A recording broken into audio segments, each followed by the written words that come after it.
দেশে প্রথমবারের মতো অনুষ্ঠিত হলো আন্তর্জাতিক স্টিল লং প্রোডাক্ট সামিট 2017। চট্টগ্রামের একটি 5-তারা হোটেলে আয়োজিত অনুষ্ঠানে অংশ নেন জার্মানি, ভারত, তাইওয়ান, চীন, জাপান ও বাংলাদেশের শীর্ষস্থানীয় স্টিল উৎপাদনকারী কোম্পানির প্রধানরা। অনুষ্ঠানে বক্তারা বলেন, বাংলাদেশের ক্রমবর্ধমান অবকাঠামোগত উন্নয়নে ইস্পাত শিল্পের গুরুত্ব অপরিসীম।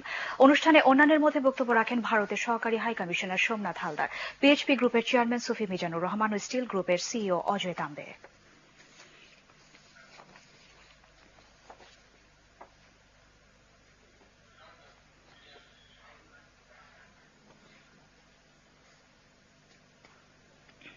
একটা দেশের ডেভেলপমেন্ট ব্যারোমিটার হিসাবে মাপা হয় স্টিলের কনজাম্পশন হিসাবে।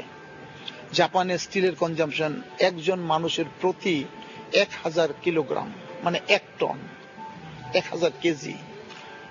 আমেরিকাতে 450-500 কেজি।